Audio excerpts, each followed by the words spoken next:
Friends, स्वागत है आपका हमारे YouTube channel GK with me में। तो आज की क्लास में हम पढ़ना शुरू करेंगे इंडियन पॉलिटिक्स के सेकंड चैप्टर फंडामेंटल ड्यूटीज के बारे में, जो कि आपके हरियाणा सीईटी के एग्जाम में गिवन है। ये आपके हरियाणा सीईटी मेंस के एग्जाम के लिए इंपॉर्टेंट रहेगा। साथ साथ अगर आप ग्रुप डी का एग्जाम भी देने जा रहे हैं तो उसके पॉइंट ऑफ व्यू से भी जरूरी रहेगा, क्योंकि वहां पर भी आपने देखा होगा कि 15 मार्क्स की आपकी क्या आएगी, जी के आएगी, उसमें मतलब जी आएगी। तो उसमें ये सभी के सभी जितने भी आपको ये सब्जेक्ट है ये पढ़ने पड़ेंगे। जैसे आपका हिस्ट्री है, पॉलिटिक्स है, इकोनॉमिक्स है, तो ये ज्योग्राफी है, ये सारे सब्जेक्ट किस में आएंगे, आपके 15 मार्क्स में आएंगे। उसके बाद 15 मार्क्स की आपके जनरल साइंस आएगी। तो ये वाला जितने भी मैं आपको ये टॉपिक्स करा रही हूँ ना, ये आपके एग्जाम के पॉइंट ऑफ व्यू से जरूरी रहेंगे। ठीक है, तो आप चाहे कोई भी एग्जाम दे रहे हैं, चाहे आप स्टेट का दे रहे हैं या सेंटर का एग्जाम भी दे रहे हैं, तो उन एग्जाम्स के पॉइंट ऑफ व्यू से भी आपकी क्लास जरूरी रहने वाली है। तो स्टार्ट कर देते हैं हमारी आज की क्लास। इससे पहले वाली क्लास में हमने प्रेम्बल के बारे में पढ़ लिया है।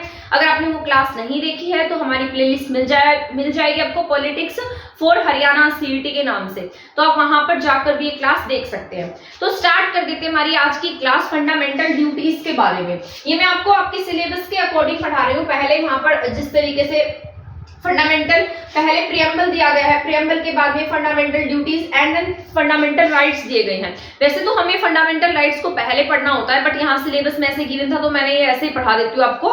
तो यहाँ पर लिखा है मौलिक कर्तव्य। मौलिक कर्तव्य का मतलब क्या है, इसे इंग्लिश में हम जानते हैं फंडामेंटल ड्यूटीज के बारे के नाम से। किसके नाम से जानते हैं? फंडामेंटल ड्यूटीज के नाम से। फंडामेंटल राइट्स अलग होते हैं, ड्यूटीज अलग होते हैं। अब मैं आपको बता देती हूँ कि ड्यूटीज में और राइट्स में क्या डिफरेंस होता है। राइट्स होते हैं जो आपके अधिकार होते हैं, जिनके लिए आप लड़ सकते हैं, लेकिन कर्तव्य होते हैं जो हमारी ड्यूटीज होती है। जिस तरीके से आप घर में भी रहते हैं तो घर में भी आपकी कुछ ड्यूटीज होती है जिन्हें आपको पूरा करना होता है। ये नहीं है कि आपको कोई उसके लिए बोलता है तो आप अपने आप उन ड्यूटीज को सीख जाते हैं। तो इसी तरीके से हमारे यहाँ पर क्या है, मौलिक कर्तव्य है, जो कहीं ना कहीं हमारे संविधान की जो एक बुक है, जैसे हमारा इंडियन कॉन्स्टिट्यूशन है, ये तरीके की क्या है, किताब ही है। उसमें अलग अलग हर किसी के कहीं पर अधिकार लिखे हैं, कहीं ड्यूटीज लिखे हैं, कहीं सेंट्रल गवर्नमेंट की ड्यूटी लिखी है, बहुत सारी चीजें लिखी गई हैं। उसी तरीके से ये लिखे गए हैं मौलिक कर्तव्य। तो यहाँ पर ड्यूटीज लिखी गई है, और ये ड्यूटीज किसकी है? ये ड्यूटीज हमारी है कि हमें ये सब नहीं करना चाहिए या ये ऐसे करना चाहिए। तो ये सारी की सारी ड्यूटीज किसको दी गई है? हमारे जैसे लोगों के लिए है। ठीक है, तो ये क्या है, हमारी ड्यूटीज है कि हमें इनका पालन करना है। हमारे ऊपर थोपी नहीं गई है या फिर हमारा ये अधिकार नहीं है कि हमें ये सब काम करना है। ये सिर्फ और सिर्फ हमारा एक कर्तव्य है। जैसे हमें स्कूल में जाते तो हमें ये सिखाया जाता है कि बड़ों की रिस्पेक्ट करनी चाहिए, छोटों को प्यार करना चाहिए। ठीक है, हमें हमारे पेरेंट्स की केयर करनी चाहिए। तो ये क्या है, हमारी ड्यूटी है केयर करना। तो इसी तरीके से ये भी क्या है, हमारी ड्यूटीज है। तो आपने बहुत सारे लोग देखे होंगे जो क्या करते हैं, अपने पेरेंट्स की केयर नहीं करते हैं या फिर उन्हें मतलब ऐसे ही छोड़ देते हैं, और तो ये क्या है, उनकी ड्यूटीज है, तो वो ड्यूटीज को निभा नहीं रहे हैं। उसी तरीके से ये हमें ड्यूटीज दी गई है, ये हम चाहे निभा सकते हैं या नहीं निभा सकते। अगर कोई अच्छा सिटीजन है तो वो इन सारी बातों को फॉलो करेगा, अगर कोई अच्छा सिटीजन नहीं है तो इन सब बातों को फॉलो नहीं करेगा। उसके ऊपर इसके लिए कोई दंड का प्रावधान नहीं है, या फिर कोई ये सुप्रीम कोर्ट में नहीं जा सकते हैं कि आपने ऐसा काम नहीं किया है तो क्यों नहीं किया। तो ये सब क्या नहीं है, बाध्यकारी नहीं है, एक तरीके से हम इसको ऐसा कह सकते हैं। तो ये क्या है, हमारी फंडामेंटल ड्यूटीज है कि हमें ये काम करने चाहिए, हमें निर्देश दिए गए हैं। जैसे आपके डीपीएसबी है, राज्य के नीति निर्देशक तत्व है, उनमें भी आपको क्या, उनमें राज्य सरकारों को निर्देश दिए गए हैं। अब यहाँ पर जो राज्य सरकारें हैं वो चाहे काम करें या ना करें, वो उनकी मर्जी है। उसी तरीके से मौलिक कर्तव्य है, यहाँ पर हम चाहे अपनी ड्यूटीज को निभाएं या फिर ना निभाएं, ये भी क्या है, हमारी ड्यूटी होती है। तो यहाँ पर ये क्या कही गई है, ये क्या है, हमारी ड्यूटीज है। और राइट्स क्या होते हैं? राइट्स होते हैं जिनके लिए हम सुप्रीम कोर्ट में जाकर लड़ाई लड़ सकते हैं, या फिर जो क्या है, बाध्यकारी हैं, जिन्हें आपको फॉलो करना होगा। ठीक है, या फिर आपको वो अधिकार मिले ही मिलेंगे। अगर आपको वो अधिकार नहीं मिलते हैं तो आप सुप्रीम कोर्ट में जा सकते हैं, अपनी अर्जी लगा सकते हैं। तो ये सारी बातें क्या है, ये राइट्स है, और ये क्या, हमारी ड्यूटीज है। तो ये डिफरेंस होता है आपका राइट्स में और ड्यूटीज में। तो अभी यहाँ पर बात आती है कि जो मौलिक कर्तव्य है, क्या ये आपके संविधान में स्टार्टिंग से दिए गए थे या इसको बाद में ऐड किया गया? तो मैं आपको बता देती हूँ कि जो मौलिक कर्तव्य है, ये स्टार्टिंग में जब आपका संविधान 26 जनवरी 1950 को लागू हुआ था, तब आपके संविधान में मौलिक कर्तव्य का जो टॉपिक है वो कहीं पर भी नहीं था। ठीक है, आपके संविधान में डीपीएसपी का टॉपिक था, यानी कि इसमें राज्यों को तो निर्देश दिए गए थे, लेकिन आपको, हमको, यानी कि जो भी कॉमन पीपल है, इंडिया के जो लोग हैं, उन्हें कोई निर्देश नहीं दिए गए, उनके मौलिक कर्तव्य डिफाइन नहीं थे या हमारे संविधान में शामिल नहीं थे। लेकिन बाद में इंदिरा गांधी के समय, जब इंदिरा गांधी ने इमरजेंसी लगा दी थी, तब उसने वैसे भी बहुत सारे अमेंडमेंट कराए थे, तो उनमें से एक अमेंडमेंट ये भी था जिसके तहत आपके मौलिक कर्तव्यों को भारतीय संविधान में जगह मिली थी। तो यहाँ पर हम पढ़ लेते हैं ये कब, इसको कब ऐड किया गया, मौलिक कर्तव्यों को ऐड कब किया गया। तो इसको ऐड किया गया है 1976 में 42 अमेंडमेंट, यानी कि इसके लिए कौन सा अमेंडमेंट हुआ है, 42 अमेंडमेंट हुआ है। और इसे कब ऐड किया गया, 1976 में ऐड किया गया। मैंने आपको प्रेम्बल भी पढ़ाया था, वहां पर भी मैंने आपको बताया था कि वहां पर 42 अमेंडमेंट से आपके 3 शब्द जोड़े गए थे। ठीक है, एक जोड़ा गया था पंथ निरपेक्ष, एक था यहाँ पर समाजवाद और एक थी अखंडता। समाज के और पंथ के क्या नहीं करेंगे, खंड नहीं करेंगे। मैंने इस तरीके से आपको याद कराया था। तो ऐसे ही आपके संविधान में 42 अमेंडमेंट से 1976 में कौन सा चैप्टर जोड़ा गया, मौलिक कर्तव्य का चैप्टर जोड़ा गया। इसके लिए एक कमेटी का गठन किया गया था, यानी कि सॉरी आपके एग्जाम में आएगा, ये पेन की कैप नीचे गिर गई है तो आपके एग्जाम में आएगा, याद रख लेना। ठीक है, तो यहाँ पर क्या आएगा, सरदार सवर्ण सिंह कमेटी। तो अगर आपके यहाँ मान लीजिए कुछ ना कुछ गठित किया जाता तो उसके लिए कोई ना कोई कमेटी बनती है। तो उसी तरीके से जब मौलिक कर्तव्य का टॉपिक ऐड करना था तो एक कमेटी बिठाई गई जिसका नाम था सरदार सवर्ण सिंह कमेटी। इसने क्या सिफारिश की कि आपके यहाँ पर जो ये मौलिक कर्तव्य बनेंगे, ये टोटल 8 मौलिक कर्तव्यों को इसमें जगह दी जानी चाहिए। और इसमें इन्होंने क्या कहा था, इसमें इन्होंने टैक्स को भी इंक्लूड कर दिया था। और कितने मौलिक अधिकारों की बात कही थी, 8 मौलिक अधिकारों की, सॉरी कर्तव्य की, अधिकार नहीं है कर्तव्य है ये। कितने मौलिक कर्तव्यों की बात कही, 8 मौलिक कर्तव्यों की बात कही। तो आपसे एग्जाम में मान लो ऐसा ही पूछ लिया जाए कि जब सरदार सवर्ण सिंह कमेटी बनी थी तो कितने मौलिक कर्तव्यों की बात कही गई थी, तो आपके पास 8 मौलिक कर्तव्य थे जिनको शामिल करने की बात कही गई थी। ये कब, यहाँ पर मैंने लिखा है 26 जनवरी 1950 को कर्तव्य शामिल नहीं किए गए। ये मैंने आपको बता ही दिया था कि जब आपका संविधान लागू होता है 26 जनवरी 1950 को, तो आपके संविधान में मौलिक कर्तव्य का चैप्टर नहीं था। इसको बाद में अमेंडमेंट करके हमारे संविधान में जगह दी गई। ठीक है, तो यहाँ पर सरदार सवर्ण सिंह कमेटी बनती है और उसमें 8 तरीके के मौलिक कर्तव्यों की बात कही जाती है। इसके बाद ये किसके समय में हुए थे, इंदिरा गांधी के समय। पर जब इंदिरा गांधी ने इसे यहाँ पर हमारे संविधान में जगह दिलवाई या लिखवाया इसे, तो इसमें क्या हुआ कि इसमें इन्होंने 10 मौलिक कर्तव्यों को ऐड किया। सरदार सवर्ण सिंह कमेटी की बात ना मानकर इसमें 10 मौलिक कर्तव्य ऐड किए गए थे। तो यहाँ पर कितने मौलिक कर्तव्य आते हैं, आपके 10 मौलिक कर्तव्य हैं। तो आपको याद रखना है जब इनको ऐड किया गया तब कितने मौलिक कर्तव्य थे, आपके 10 मौलिक कर्तव्य थे। ये आपको याद रख लेना है। जब यहाँ पर इन्होंने, जब सरदार सिंह कमेटी बनी थी तो इन्होंने किसकी बात कही थी कि आप इसमें किसको शामिल करें, टैक्स को शामिल करें। टैक्स को क्या बनाए कि वो क्या है, लोगों की ड्यूटी है, टैक्स पे करना क्या है, लोगों की ड्यूटी है। बट फिर भी हम क्या करते हैं, अपना टैक्स पे करते हैं। बट यहाँ पर आपके मौलिक कर्तव्यों में कहीं भी टैक्स के बारे में नहीं लिखा है। आपको पता होगा कि जो टैक्स नहीं देता है या फिर जो मतलब इस तरीके से टैक्स पेयर है और टैक्स पे नहीं कर रहा है, उसके ऊपर आईपीसी के तहत केसेस भी दर्ज हो जाते हैं। तो यहाँ पर हमारी ड्यूटीज में कहीं पर भी टैक्स गिवन नहीं है। तो अगर आपसे एग्जाम में पूछे कि आपके मौलिक कर्तव्यों में टैक्स का जिक्र आता है तो आप क्या टिक कर देंगे कि इसमें टैक्स कहीं पर भी गिवन नहीं है। तो ये जितने पॉइंट मैं आपको बता रही हूँ ना, ये सारे आपके एग्जाम के पॉइंट ऑफ व्यू से जरूरी है। इसके बाद यहाँ पर और इन्होंने क्या कहा, टैक्स को शामिल करने की बात कही, लेकिन इंदिरा गांधी ने इसमें टैक्स की बात कहीं पर भी नहीं कराई। यानी कि जब हमारे ये लिखे गए मौलिक कर्तव्य तो इनमें टैक्स की बात कहीं नहीं थी। इसके बाद यहाँ पर लिखा गया कि हमें क्या करनी चाहिए, राष्ट्रगान की और राष्ट्रध्वज की रिस्पेक्ट करनी चाहिए। हमें राष्ट्रगान को, राष्ट्रध्वज को क्या देनी चाहिए, रिस्पेक्ट देनी चाहिए। लेकिन एक एक्सेप्शन था, यहाँ पर गीत नहीं लिखा गया है। क्या नहीं लिखा, गीत नहीं लिखा गया।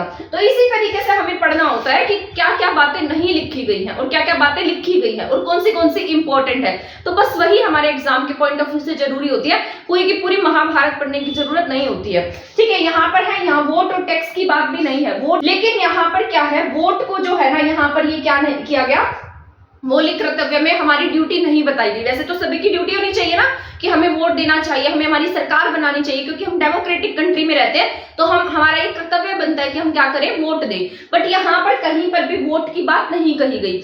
इसके बाद यहाँ पर 11th, यहाँ पर पहले ये जब इसको शामिल किया गया था 1976 में, तब इसमें कितने मौलिक कर्तव्य थे, 10 मौलिक कर्तव्य थे। लेकिन बाद में एक अमेंडमेंट हुआ जिसके तहत आपका 11वां मौलिक कर्तव्य शामिल किया गया, और ये 2002 की बात है, 86 अमेंडमेंट के थ्रू। इसके लिए कौन सा अमेंडमेंट हुआ था, यहाँ लिख देती हूँ, 86 अमेंडमेंट के थ्रू आपका 11वां मौलिक कर्तव्य इसमें शामिल किया गया, जिसमें शिक्षा की बात कही गई। इसमें पेरेंट्स को, इसमें क्या कहा गया कि हर पेरेंट्स क्या करेंगे, अपने बच्चों के लिए ऐसा माहौल बनाएंगे, उन्हें ऐसा वातावरण देंगे कि वो क्या कर सके, एजुकेशन को प्राप्त कर सके। और ये कितने से कितने एज की बात करता था, 6 से 14 एज की बच्चों की बात करता है। अब तो आपको पता होगा कि ये हमारा वैसे भी अधिकार है, और मौलिक अधिकारों में भी हमने इसको शामिल किया है आर्टिकल 21A में। शिक्षा का अधिकार हमारा मौलिक अधिकार है, ठीक है। यहाँ पर अधिकारों की बात नहीं करता, यहाँ सिर्फ इतनी बात कही गई है कि पेरेंट्स का क्या होगा, ये पेरेंट्स को का कर्तव्य होगा कि वो बच्चों के लिए ऐसा माहौल बनाए कि वो क्या कर सके, अपनी एजुकेशन को प्राप्त कर सके।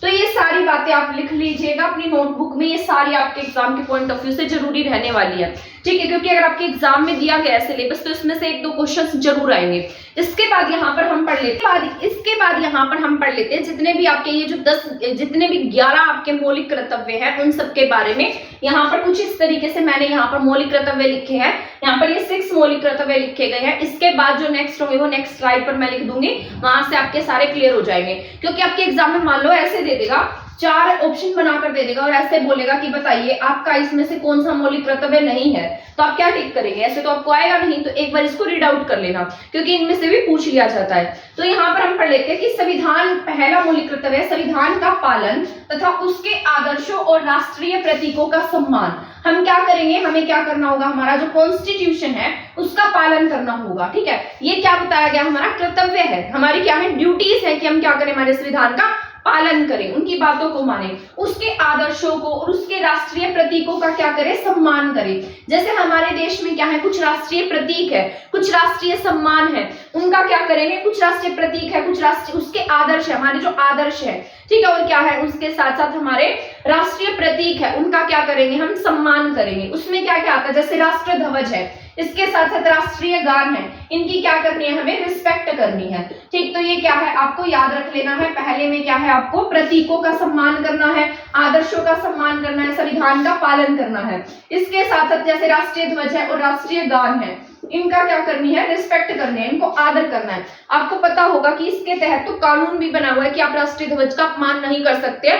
आईपीसी की धाराओं के तहत अगर कोई राष्ट्रीय झंडा जला देता हो तो उसके खिलाफ सख्त कार्रवाई की जाती है, ठीक है। तो ये बातें किसमें लिखी गई है, मौलिक कर्तव्य में लिखी गई है, बट इसके लिए कानून भी बना हुआ है। तो पहले में क्या है, आपको संविधान का पालन करना है, राष्ट्रीय ध्वज का पालन करना है, राष्ट्रीय गान का पालन करना है, सॉरी रिस्पेक्ट करनी है, ठीक है। राष्ट्रीय गीत की बात यहाँ पर कहीं भी नहीं कही गई है। इसके बाद है राष्ट्रीय आंदोलन के प्रेरक आदर्शों का पालन, यानी कि जो राष्ट्रीय आंदोलन, हमारा जब देश आजाद नहीं हुआ था तो उसमें कितने राष्ट्रीय आंदोलन हुए थे, उनके जो प्रेरक थे, यानी कि जिन्होंने बढ़ चढ़कर भाग लिया था, जिन्होंने हमारे देश को आजादी दिलाने में योगदान दिया, जो हमारे देश के आदर्श रहे हैं, जिनसे हमें प्रेरणा लेनी चाहिए, उनकी क्या करेंगे, हम रिस्पेक्ट करेंगे। ये नहीं है कि हमारे जो फ्रीडम फाइटर्स रहे थे हम उन्हें उल्टा सीधा बोलेंगे, तो हमें ऐसा नहीं करना चाहिए, हमें उनकी रिस्पेक्ट करनी चाहिए। जैसे आपके एससी बोस हुए, भगत सिंह जी हुए, तो हमें क्या करना है, इनकी रिस्पेक्ट करनी है, इनके आदर्शों का पालन करना है। जैसे वो हमारे देश के लिए मर मिटे थे, तो हमें भी हमारे देश, हमारे मन में वैसे ही क्या होनी चाहिए, देश के लिए वैसी ही भावना होनी चाहिए। इसके बाद है भारत की प्रभुता, एकता और अखंडता। ये अखंडता शब्द हमने कहां पर पढ़ा है, याद करना, प्रस्तावना में भी पढ़ा है, और ये अखंडता शब्द किसमें दिया गया, आपके मौलिक कर्तव्यों में भी है। तो ये बात याद रख लेना, भारत की प्रभुता, एकता और अखंडता, इसकी क्या करेंगे, रक्षा करेंगे। यानी कि अगर हमारे देश में कोई भी ऐसी कंडीशन आती है जिससे कोई हमारे देश की एकता को नुकसान पहुंचाना चाहता है, या हमारे देश को तोड़ना चाहता है, उसकी एकता को नुकसान पहुंचाना चाहता है, तो हमारा क्या कर्तव्य है कि हम क्या करें, उस समय में इकट्ठे रहे, यूनिटी बनाकर रहे, एकता बनाकर रहे, देश की अखंडता के लिए काम करें। कोई भी ऐसा काम ना करे जिससे कि हमारे देश की एकता पर क्या है, आंच आ जाए। तो ये क्या था, आपका मौलिक ड्यूटी है, यानी कि आपकी जो फंडामेंटल ड्यूटीज हैं, इसमें आपको ये कहा गया है कि आप देश की एक प्रभुता बनाए रखेंगे, एकता बनाए रखेंगे और अखंडता की रक्षा करेंगे। तो ये आपका थर्ड फंडामेंटल ड्यूटी था। इसके बाद है देश की रक्षा और आह्वान किए जाने पर राष्ट्र की सेवा के लिए तैयार रहेंगे। तो ये बात कहां पर लिखी गई आपके फंडामेंटल ड्यूटीज में है। ये क्या है आपकी यहाँ पर कर्तव्य है। जैसा कि आपने देखा होगा कि जब आपके देश में कोरोना आया था, कोरोना का एग्जांपल ले लेते क्योंकि रिसेंट और आप उसको रिलेट कर पाएंगे। जब कोरोना था तो कोरोना के टाइम में डॉक्टर्स अपनी जान पर मतलब अपनी जान की परवाह किए बिना लोगों की जान बचाई थी। कैसे हॉस्पिटल्स में बैठे रहते थे और कैसे लोगों की केयर करते थे। तो इस तरीके से जो कोरोना था उस समय में क्या था, वो एक तरीके से आपदा ही थी हमारे देश में। तो आह्वान किए जाने पर यानी कि देश को सुरक्षा की जरूरत थी और उनके लोगों की सुरक्षा की जरूरत थी, तो क्या किया, राष्ट्र की सेवा थी वो, उन्होंने क्या की, राष्ट्र की सेवा की। इसके साथ जैसे मान लीजिए देश में युद्ध की स्थिति पैदा हो जाती है, तो ऐसी कंडीशन पर जब सरकार को देश के लोगों की जरूरत पड़ती है, सेना में भर्ती किए जाने की जरूरत पड़ती है, तो हमें उसके लिए आगे रहना चाहिए। ये क्या है, हमारे मौलिक कर्तव्य है, ये हमारी ड्यूटीज है, ये हमें सिखाई नहीं जाएगी या हमें कोई फोर्सफुली हमारे ऊपर थोपेगा नहीं, ये हमारे अंदर से ऐसी भावना आएगी। ठीक है, तो यहाँ पर क्या है, ये देश की रक्षा और आह्वान किए जाने पर हम क्या करेंगे, राष्ट्र की सेवा करेंगे। तो ये था आपका फंडामेंटल ड्यूटी नंबर 4। इसके बाद है 5 वाला, भारत के सभी लोगों में समरसता और सम्मान भातृत्व की भावना, यानी कि समान भाईचारा हो हमारे देश में। ठीक है, यानी कि सब समान तरीके से रहें और क्या हो, यहाँ समरसता हो, समान भातृत्व की भावना हो, जो क्या करे, धर्म, भाषा और वर्ग पर आधारित भेदभाव से परे हो। यानी कि इसमें कहा गया है कि हम कोई ऐसा काम ना करें कि जिससे हमारे भाईचारे में या हमारी हम जो मिलजुल कर रहते हैं उनमें किसी न किसी प्रकार की कोई दिक्कत आए, या हमारा देश जो है वो जाति के आधार पर, वर्ग के आधार पर, इन आधारों पर बटा नहीं होना चाहिए। हमारे अंदर कोई ऐसी भावना नहीं होनी चाहिए, ऊंच नीच की कोई भावना नहीं होनी चाहिए। तो ये किसमें कहा गया, आपके फंडामेंटल ड्यूटीज में कहा गया है कि आप धर्म के आधार पर, भाषा के आधार पर और वर्ग पर आधारित भेदभाव से दूर रहेंगे। ठीक है, इसके साथ साथ स्त्रियों की रिस्पेक्ट करेंगे, यानी कि जो महिलाएं हैं उनको क्या देंगे, सम्मान देंगे। तो ये आपको लिखा गया है फंडामेंटल ड्यूटीज में। ठीक है, तो ये कहां पर लिखा है, आपके फंडामेंटल ड्यूटी में लिखा है। ये था आपका 5th वाला। इसके बाद है हमारी समन्वित संस्कृति, यानी कि जो हमारा कल्चर है, ट्रेडिशन है, गौरवशाली परंपरा का महत्व समझेंगे और उसे बनाकर रखेंगे। तो हमारी समन्वित संस्कृति का, गौरवशाली परंपरा का महत्व बनाकर रखेंगे, यानी कि जो हमारी संस्कृति है, हमारा पहनावा है, हमारी संस्कृति है, हमारी परंपराएं हैं, उनको संजो कर रखना क्या है, हमारा काम है। ये किसमें कहा गया, आपके फंडामेंटल ड्यूटीज में कहा गया है। ठीक है, तो यहाँ तक 6 फंडामेंटल ड्यूटीज मैंने आपको बता दी हैं। अभी मैं आपको 7th वाली यहाँ पर लिख दूंगी, तो आप उसको मतलब एक बार रीड आउट कर लेना। तो पहले में हमने वो राष्ट्रगान पढ़ा है, इसके साथ साथ हमने यहाँ पर राष्ट्र ध्वज पढ़ा है। ठीक है, उसकी क्या करेंगे, रिस्पेक्ट करेंगे। सेकेंड में हमने पढ़ा जो भी राष्ट्रीय यहाँ पर जिन जिन लोगों ने यहाँ पर राष्ट्रीय आंदोलन के प्रेरक के रूप में काम किया, उनके आदर्शों का पालन करेंगे। इसके बाद भारत की प्रभुता को, एकता को, अखंडता को बनाकर रखेंगे। इसके बाद देश की रक्षा करेंगे, आह्वान किए जाने पर देश की सेवा में हमेशा उपस्थित रहेंगे।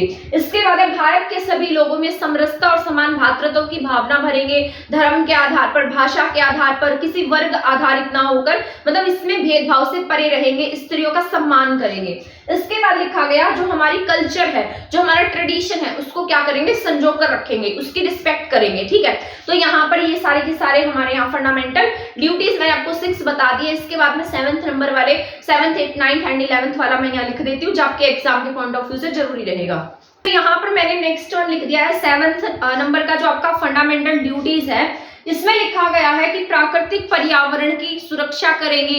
इसके साथ साथ जो आपके वन हैं, झील हैं, नदी हैं, इसके साथ साथ वन्य जीव हैं, इन सब की क्या करेंगे, सुरक्षा करेंगे और इनका संवर्धन करेंगे, यानी कि इनका कंजर्वेशन करेंगे और साथ साथ क्या करेंगे, इनके प्रति दया की भावना रखेंगे। यानी कि जो आपके जीव जंतु होते हैं उनके खिलाफ क्या होनी, उनके लिए आपके मन में क्या होनी चाहिए, दया भावना होनी चाहिए। तो ये सब किसमें है, फंडामेंटल 7 में लिखा गया है। ठीक है, तो यहाँ पर 7 नंबर पे मैंने क्या लिखा है, प्राकृतिक पर्यावरण की सुरक्षा करेंगे, वनों की सुरक्षा करेंगे, झील की सुरक्षा करेंगे, नदियों की, वन्य जीवों की, इन सब की क्या करेंगे, सुरक्षा करेंगे। इसके साथ साथ इनका कंजर्वेशन करेंगे और इनके प्रति दया की भावना रखेंगे।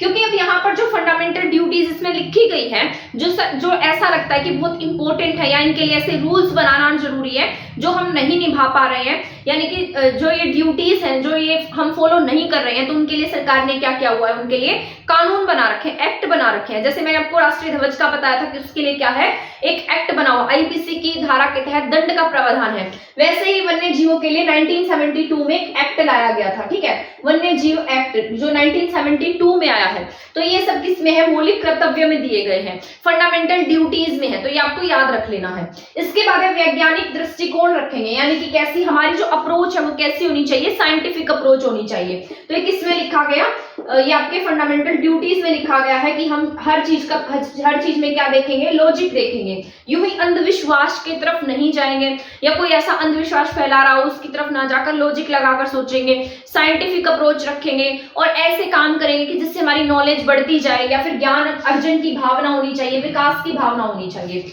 तो ये सब हमारी फंडामेंटल ड्यूटीज में लिखा गया है। कैसे अप्रोच होनी चाहिए, हमारी साइंटिफिक अप्रोच होनी चाहिए। इसके बाद है सार्वजनिक संपत्ति की सुरक्षा रखेंगे, यानी कि जो पब्लिक प्लेसेस है वहां पर उनकी क्या करेंगे, सुरक्षा करेंगे, या कोई ऐसा काम नहीं करेंगे जिससे उन चीजों को क्या हो, नुकसान हो। या जो पब्लिक, जैसे आपके रेल है, रेल भी क्या है, पब्लिक है, एक तरीके से पब्लिक की मतलब बहुत बड़ी मात्रा में पब्लिक उसको यूज करती है। तो ये नहीं है कि हम रेल की पटरियां उखाड़ देंगे, वहां आग लगा देंगे, पार्कों को तोड़ फोड़ देंगे, वहां की मूर्तियों को तोड़ देंगे, तो ऐसा हमने नहीं करना है। ये सब क्या है, यहाँ पर इसकी क्या करेंगे, हम सुरक्षा करेंगे और हिंसा से क्या रहेंगे, दूर रहेंगे, ठीक है। तो हमें हिंसा से दूर रहना है और जो पब्लिक प्लेसेस है उन्हें कोई भी नुकसान नहीं पहुंचाना है। ये क्या हमारी फंडामेंटल ड्यूटीज है। इसके बाद व्यक्तिगत और सामूहिक, यहाँ पर व्यक्तिगत और सामूहिक गतिविधियों के सभी क्षेत्रों में उत्कर्ष की ओर बढ़ने का सतत प्रयास करेंगे, जिससे कि राष्ट्र नई ऊंचाइयों को छू सके।